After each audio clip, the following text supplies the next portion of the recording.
So there I am in the yoga studio on my mat, sweating, surrounded by empowered, tranquil women, trying not to groan in agony or break down and cry in despair. I'm supposed to be adopting the blossom idyll position, which seems to involve kneeling on my own testicles. Good Lord. So in reality, I'm upside down, red in the face, sweating buckets, and curiously, still, this is desperate, I grant you, but still hoping that I look cool. And because I'm a man, I'm probably thinking about having sex with most, if not all, of the women around me, who all seem to be toned, wearing tight clothing, and oh so very flexible.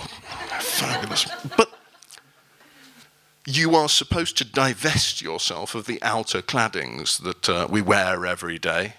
In plain English, that means spending time at home naked. Because apparently if you chop the really, really spicy Mexican chilies, you need to wash your hands before you go to the bathroom.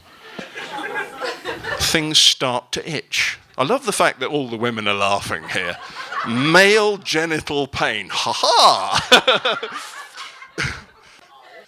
So things are itching, things are burning, things really, really start to burn. At this point, I've abandoned atheism and I am praying to whichever god might be listening for an end to this Bruegel-esque vision of genital hell. And then through the agony, I remember reading in an Indian cookbook that you can cool down a hot curry with yogurt. So I sprint through into the kitchen, fling open the fridge, grab the organic, of course, 2% Ja Natürlich yogurt, and flop. Sigh of relief for real this time. Bing bong, the doorbell rings. Shit. Forgetting my state, sweaty, naked, grimace of pain with relief over the top of it, crying, cock, yogurt. I throw open the front door, and there stands none other than Brother Jebediah of the Jehovah's Witnesses and his colleague. They take one look at this vision of wellness and nearly break the sound barrier in their haste to retrieve it. Strangely, they've never been back. Oh dear. Now, something else I don't understand. Austria is a mystery. I've been here for 14 years. You're a very complex people. Wien ist anders. A couple of years ago, maybe a little bit more, I moved to Hennals. And I was struck by how many eccentric people there are living there. By eccentric, that's English code for totally fucking nuts. Talking about camp, though, you Austrians, particularly the men, little bit off the wall. There's no way past this. I am, of course, referring to the lederhosen, the epitome of Austrian male dress, tight leather shorts with straps, and a sort of decoratively stitched nipple panel. And an acquaintance of mine from the Laventhal said, you actually have to pee on them to get them soft enough to wear.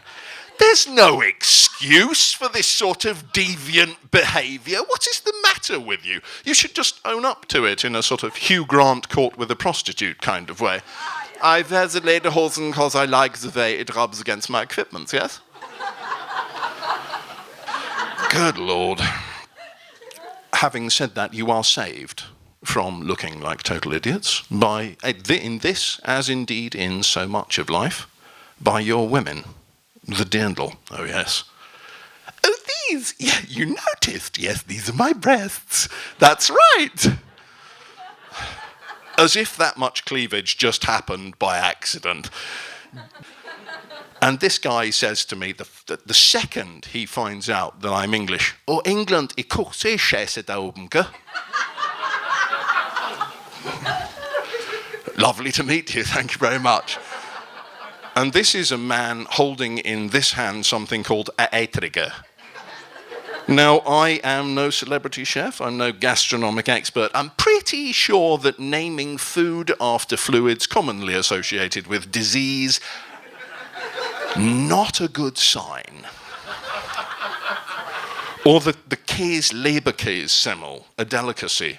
To the eyes of the non-Austrian, it looks like the glowing carcass of the two-headed badger from Chernobyl in a bread roll. What in the... Ugh. Now, we're going to leave the Austrians alone, because otherwise I'll be stoned, and head north to England.